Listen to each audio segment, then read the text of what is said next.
नमस्कार. The deep डाईव्हमध्ये आपलं स्वागत आहे. आज आपण एका अशा विषयावर चर्चा करणार आहोत जो सध्या मला वाटतं प्रत्येक डेव्हलपरच्या मनात आहे, AI आणि कोडिंग. आपल्याकडे मायक्रोसॉफ्ट लर्नचं एक डॉक्युमेंट आहे जे गिटहब कोपायलट सर्टिफिकेशन परीक्षेबद्दल सविस्तर माहिती देतं. पण आपण हे फक्त वाचून नाही दाखवणार. आपण एका डेव्हलपरच्या भूमिकेतून विचार करूया. समजा मी रोज कोपायलट वापरतो, मला ते आवडतं, पण मला माझ्या टीमला किंवा मॅनेजरला हे सिद्ध करायचं आहे की मी यात खरंच कुशल आहे. तर मग हे सर्टिफिकेशन मला त्यात कशी मदत करेल? या दृष्टिकोनातून आपण या डॉक्युमेंटकडे पाहूया. आणि तुम्ही जो दृष्टिकोन मांडणं आहे तोच या सर्टिफिकेशनच्या अगदी मुळाशी आहे. हे एक इंटरमिडिएट लेवलचं सर्टिफिकेशन आहे. याचा अर्थ मी कोपायलट वापरू शकते याचा पुढची ही पायरी आहे. हे सांगतं की मी कोपायलटचा प्रभावी आणि जबाबदारीने वापर कसा करायचा हे जाणते.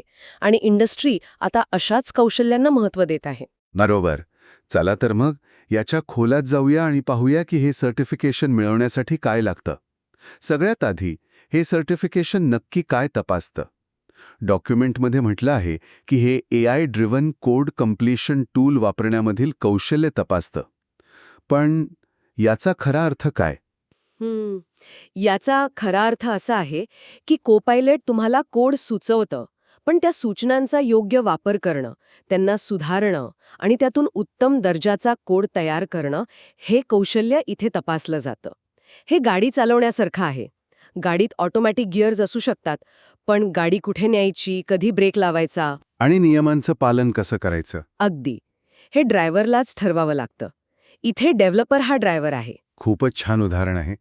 आणि या डॉक्युमेंटमध्ये एक महत्त्वाची गोष्ट नमूद केली आहे की हे सर्टिफिकेशन 2 वर्षांसाठी वैध राहतं. 2 वर्षच का? कारण तंत्रज्ञान, विशेषतः AI, प्रचंड वेगाने बदलत आहे. मी तुम्हाला माझं स्वतःचं उदाहरण देते. मी 2 वर्षांपूर्वी ज्या पद्धतीने कोपायलट वापरायचे त्यात आणि आजच्या पद्धतीत जमीन अस्मानाचा फरक आहे. तेव्हा कोपायलट चॅटसारखे फीचर्स नव्हतेच, जे आता डेव्हलपिंगचा एक अविभाज्य भाग बनले आहेत. त्यामुळे 2 वर्षांची मुदत ही एक प्रकारे आपल्याला सांगते की तुमचं ज्ञान अद्ययावत ठेवा. म्हणजे हे असं नाही की एकदा परीक्षा दिली आणि आयुष्यभरासाठी झालं. तुम्हाला सतत प्रवाहाबरोबर राहावं लागेल. बरोबर. हे सर्टिफिकेशन तुम्हाला सतत शिकत राहायला आणि अपडेट राहायला भाग पाडतं. यात हेही सांगितलं आहे की ॲप मेकर, डेव्हलपर, डेव्हऑप्स इंजिनियर, अगदी टेक्नॉलॉजी मॅनेजर यांसारख्या भूमिकांना याचा फायदा होतो. म्हणजे हे फक्त कोड लिहिणाऱ्यांपुरतं मर्यादित नाही. नाही, अजिबात नाही. टेक्नॉलॉजी मॅनेजरला हे समजणं गरजेचं आहे की त्याच्या टीममधील लोक AI टूलचा किती प्रभावीपणे वापर करत आहेत. डेव्हऑप्स इंजिनियरला ऑटोमेशन स्क्रिप्ट्स लिहिण्यासाठी याचा उपयोग होऊ शकतो. त्यामुळे हे संपूर्ण डेव्हलपमेंट प्रक्रियेसाठी महत्त्वाचं आहे. ठीक आहे. तर आता मला एक डेव्हलपर म्हणून हे पटलं आहे की हे सर्टिफिकेशन माझ्यासाठी महत्त्वाचं आहे. पण मग पुढचा प्रश्न येतो, तयारी कशी करायची? सुदैवाने मायक्रोसॉफ्टने यासाठी काही साधनं दिली आहेत. पहिलं आहे प्रॅक्टिस असेसमेंट. हो, आणि हे प्रॅक्टिस असेसमेंट फक्त एक मॉक टेस्ट नाहीये. याला एक डायग्नॉस्टिक टूल म्हणून पाहायला हवं. याचा उद्देश फक्त परीक्षेतील प्रश्नांची शैली आणि काठिण्य पातळी दाखवणं नाही, तर तुमची तयारी कुठे कमी पडत आहे हे दाखवणं आहे. समजा तुमचे प्रॉम्प्ट इंजिनिअरिंगचे प्रश्न चुकत असतील, तर तुम्हाला कळतं की मला ह्या विषयावर जास्त लक्ष केंद्रित करायचं आहे. ही एक प्रकारची स्वतपासणी आहे. आणि दुसरं एक खूपच रंजक साधन आहे, एक्झाम सँडबॉक्स. हे एका डेमोसारखं आहे की नाही? प्रत्यक्ष परीक्षा देण्यापूर्वी परीक्षेचं स्वरूप आणि इंटरफेस कसा असेल याचा अनुभव इथे घेता येतो. नक्कीच. हो, विचार चांगला आहे, पण इथे एक छोटासा धोका आहे. तू काय? लोकांना वाटू शकतं की सँडबॉक्समध्ये चांगलं जमलं म्हणजे परीक्षा सोपी असेल. पण एक गोष्ट लक्षात ठेवली पाहिजे, यात फक्त इंटरफेसची सवय होते, प्रश्नांच्या काठिण्य पातळीची नाही. अच्छा, म्हणजे फक्त UIची सवय होण्यासाठी. अगदी. परीक्षेच्या दिवशी हे बटन कुठे आहे किंवा पुढच्या प्रश्नावर कसं जायचं यासारख्या गोष्टींमध्ये वेळ वाया जाऊ नये यासाठी हे सँडबॉक्स आहे. म्हणजे परीक्षेचा अनावश्यक ताण कमी होतो. बरोबर. पण तुमच्या ज्ञानाची खरी परीक्षा प्रॅक्टिस असेसमेंटमध्येच होते. समजलं. म्हणजे तयारीसाठी उत्तम साधनं आहेत. समजा या साधनांचा वापर करून आपली तयारी पक्की झाली. आता प्रत्यक्ष परीक्षेच्या दिवशी काय अपेक्षित आहे? वेळ किती असतो? नियम काय आहेत? या परीक्षेसाठी एकूण 100 मिनिटांचा वेळ दिला जातो, म्हणजे जवळपास 1.5 तासापेक्षा थोडा जास्त.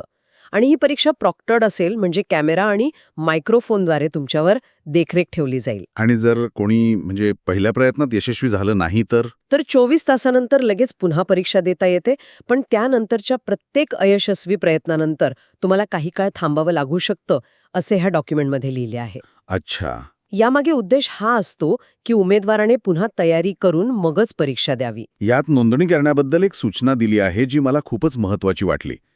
पियर्सन व्ह्यूद्वारे नोंदणी करताना वैयक्तिक मायक्रोसॉफ्ट खातं वापरायला सांगितलं आहे. हो, आणि ही सूचना अत्यंत व्यावहारिक आहे. अनेक जण इथे चूक करू शकतात. पण थांबा, हे MSA म्हणजे नेमकं काय आणि ते कामाच्या खात्यापेक्षा वेगळं का वापरायचं? MSA म्हणजे मायक्रोसॉफ्ट अकाउंट. साधारणपणे तुमचं वैयक्तिक Outlook.com किंवा Hotmail.com खातं. कामाचं किंवा शाळेचं खातं हे त्या संस्थेच्या मालकीचं असतं आणि त्यांच्या नियंत्रणात असतं. म्हणजे समजा तुम्ही तुमच्या ऑफिसच्या ईमेल ID वरून नोंदणी केली आणि काही महिन्यांनी नोकरी बदलली, तर तुमचं ते खातं बंद होऊ शकतं. अरे देवा. अशा वेळी तुमची सगळी सर्टिफिकेशन हिस्ट्री, परीक्षेचे रेकॉर्ड्स हे कायमचे नष्ट होऊ शकतात. पण तुमचं वैयक्तिक खातं आयुष्यभर तुमच्यासोबत राहतं. त्यामुळे नोकरी बदलली तरी तुमची सर्टिफिकेशन्स तुमच्यासोबत राहतात. अरे वा, ही खरंच खूप महत्वाची सूचना आहे. म्हणजे एखाद्याने चुकून ऑफिसच्या आयडीने नोंदणी केली तर त्याची सगळी मेहनत वाया जाऊ शकते. यावर नंतर काही उपाय नसतो का? खूप किचकट प्रक्रिया असते आणि अनेकदा रेकॉर्ड्स परत मिळवणं शक्य होत नाही. त्यामुळे सुरुवातीलाच काळजी घेतलेली बरी. नक्कीच. ही एक छोटीशी गोष्ट आहे पण करिअरच्या दृष्टीने खूप मोठी आहे. अगदी. इंग्रजी, स्पॅनिश, पोर्तुगीज, कोरियन आणि जपानी या भाषांमध्ये उपलब्ध आहे. चला, आता सर्वात महत्त्वाच्या भागाकडे वळूया. या 100 मिनिटात नक्की कोणत्या विषयांवर भर दिला जातो? म्हणजे परीक्षेचा अभ्यासक्रम काय आहे? हो, इथेच या सर्टिफिकेशनचा खरा गाभा दडलेला आहे असं म्हणायला हरकत नाही. या परीक्षेचे 7 मुख्य डोमेन्स आहेत. मी त्यांची नावं आणि त्यांचं महत्त्व म्हणजे वेटेज सांगतो. पहिलं आहे रिस्पॉन्सिबल AI, ज्याला 60% महत्त्व आहे. दुसरा आणि सर्वात महत्त्वाचा GitHub Co-Pilot plans and features, याला सर्वाधिक म्हणजे 31% महत्त्व आहे. 1 मिनिट थांबा. 31%? हो, 31%. म्हणजे बघा, यावरून स्पष्ट होतं की हे टूल फक्त वापरता येणं पुरेसं नाही. त्याच्या वेगवेगळ्या योजना काय आहेत, जसं की Co-Pilot इंडिव्हिज्युअल आणि Co-Pilot बिझनेस, त्यात काय फरक आहे, कोणत्या योजनेत कोणती वैशिष्ट्ये आहेत आणि त्यांचा प्रभावीपणे वापर कसा करायचा, हे सखोलपणे माहिती असणं अपेक्षित आहे. म्हणजे फक्त कसं वापरायचं हे नाही, तर काय काय वापरता येतं आणि ते माझ्या गरजेनुसार योग्य आहे की नाही हे जास्त महत्त्वाचं आहे. अगदी बरोबर. ठीक आहे. तिसरा मुद्दा आहे GitHub Co-Pilot कसं काम करतं आणि डेटा कसा हाताळतो, याला 15% महत्त्व आहे. आणि हा मुद्दा दुसऱ्या मुद्द्यासोबतच येतो. अनेक कंपन्यांना डेटा प्रायव्हसीची चिंता असते. बरोबर. Co-Pilot माझा कोड शिकतो का? तो इतरांना दाखवतो का? माझा कोड ट्रेनिंगसाठी वापरला जातो का? या डोमेनमध्ये याच प्रश्नांची उत्तरं तपासली जातात, जे कोणत्याही एंटरप्राइज डेव्हलपरसाठी अत्यंत महत्त्वाचं आहे. ठीक आहे. तर हे पहिले 3 डोमेन झाले. पुढचे कोणते आहेत?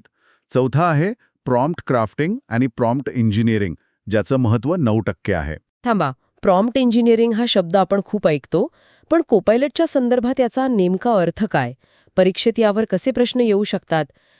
सोप्या शब्दात सांगायचं तर कोपायलटला नक्की काय हवंय हे अचूकपणे सांगण्याचं कौशल्य.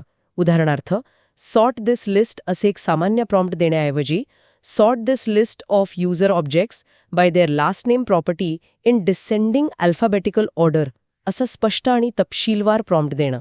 अच्छा. परीक्षेत तुम्हाला एखादा चुकीचा किंवा अपूर्ण प्रॉम्प्ट देऊन तो सुधारण्यास सांगितला जाऊ शकतं किंवा एखादं काम करण्यासाठी सर्वोत्तम प्रॉम्प्ट कोणता असेल हे ओळखायला सांगितलं जाऊ शकतं. समजलं. पुढचे डोमेन्स आहेत. 5वा, AIचे डेव्हलपरसाठी उपयोग, याला 14% महत्त्व आहे. 6वा, GitHub Co-Pilot वापरून टेस्टिंग, याला 9% महत्त्व आहे. आणि शेवटचा 7वा डोमेन आहे प्रायव्हसीची मूळतत्व आणि कॉन्टेक्स्ट एक्सक्लुजन, ज्याला 15% महत्त्व आहे. आता यात एक गोष्ट बघा, खूपच रंजक आहे. आपण जर 3 विषय एकत्र केले, रिस्पॉन्सिबल AI ज्याचं वेटेज 60% आहे, हो, डेटा हँडलिंग जे 15% आहे आणि प्रायव्हसी जे परत 15% आहे, तर या तिन्हींचं मिळून वजन तब्बल 37% होतं. म्हणजे 1/3पेक्षा जास्त महत्त्व तांत्रिक नसलेल्या पण अत्यंत महत्त्वाच्या बाबींना दिलं आहे. हे खूप काही सांगून जातं. हो, याचा अर्थ इंडस्ट्री आता अशा डेव्हलपर्सना महत्त्व देत आहे जे फक्त कोड लिहू शकत नाहीत तर एआयच्या नैतिक आणि सामाजिक परिणामांची जाण ठेवतात. हे सर्टिफिकेशन म्हणजे फक्त तुमच्या कोडिंग क्षमतेची नाही तर तुमच्या व्यावसायिक जबाबदारीचीही परीक्षा आहे. खरंय. हे टूल जबाबदारीने कसं वापरावं, ते वापरताना डेटाची गोपनीयता कशी जपली जाते आणि एआय वापरण्यामधील नैतिक जबाबदाऱ्या काय आहेत हे समजणं खूप महत्त्वाचं मानलं गेलं आहे. तुम्ही 7व्या डोमेनमध्ये कॉन्टेक्स्ट एक्सक्लुजन हा शब्द वापरला. याचा व्यावहारिक अर्थ काय? याचा अर्थ असा की तुम्ही को पायलटला सांगू शकता की तुमच्या प्रोजेक्टमधील कोणत्या फाईल्स किंवा फोल्डर्सकडे त्याने अजिबात पाहू नये. अच्छा. उदाहरणार्थ तुमच्याकडे एखादी फाईल आहे ज्यात API कीज, पासवर्ड्स किंवा इतर संवेदनशील माहिती आहे. तुम्ही सेटिंग्जमध्ये जाऊन को पायलटला सांगू शकता की या फाईलमधील मजकूर त्याने कधीही संदर्भासाठी म्हणजे कॉन्टेक्स्टसाठी वापरू नये. आणि त्यामुळे ती संवेदनशील माहिती तुमच्या मशीनच्या बाहेर कलीत जाणार नाही. हे प्रायव्हसीसाठी खूप महत्त्वाचं फीचर आहे आणि परीक्षेत यावर नक्कीच प्रश्न विचारले जाऊ शकतात. तर आजच्या या चर्चेतून आपण गिटहब को-पायलट सर्टिफिकेशनबद्दल बरीच सखोल माहिती घेतली. हे एक इंटरमिडिएट लेव्हल सर्टिफिकेशन आहे जे 2 वर्षांसाठी वैध असतं. तयारीसाठी प्रॅक्टिस टेस्ट आणि सँडबॉक्ससारखी साधनं उपलब्ध आहेत. आणि मला सर्वात महत्त्वाची गोष्ट जाणवली ती म्हणजे परीक्षेत केवळ तांत्रिक फीचर्सवर नाही तर जबाबदार AI आणि प्रायव्हसीवरही खूप मोठा भर दिला जातो. आणि या सगळ्याकडे मोठ्या दृष्टिकोनातून पाहिलं तर एक गोष्ट स्पष्ट होतीये. सॉफ्टवेअर डेव्हलपमेंटमध्ये आता AI असिस्टंट्सचा वापर इतका सामान्य आणि महत्त्वाचा होत चाललाय की ते वापरण्याचं कौशल्य आता औपचारिकरित्या प्रमाणित केलं जात आहे. म्हणजे जे आधी नाईस टू हॅव होतं. हो, ते आता एक व्हेरीफाय करता येणारी, मोजता येणारी प्रोफेशनल स्किल बनत चालली आहे. हे तुमच्या रेझ्युमेवर फक्त एक नवीन शब्द नाही तर तुमच्या व्यावसायिक जबाबदारीची आणि कौशल्याची पावती आहे. आणि जाता जाता विचार करण्यासाठी एक प्रश्न. या डॉक्युमेंटमध्ये एक छोटीशी पण रंजक गोष्ट लिहिली आहे की ही परीक्षा मायक्रोसॉफ्टतर्फे दिली जात असली तरी ती आणि सर्टिफिकेशन गिटहबतर्फे सांभाळलं जातं. यावरून एक विचार मनात येतो. जसं जसं AI टूल्स आपल्या कामाचा अविभाज्य भाग बनतील तसं तसं या नवीन कौशल्यांना प्रमाणित करण्याचा अंतिम अधिकार कोणाकडे असेल? ते टूल बनवणाऱ्या कंपन्यांकडे जसं की गिटहब की प्लॅटफॉर्म पुरवणाऱ्या मोठ्या कंपन्यांकडे जसं की मायक्रोसॉफ्ट? आणि भविष्यात तंत्रज्ञानातील व्यावसायिक मानकांवर याचा काय परिणाम होऊ शकेल यावर नक्की विचार करा.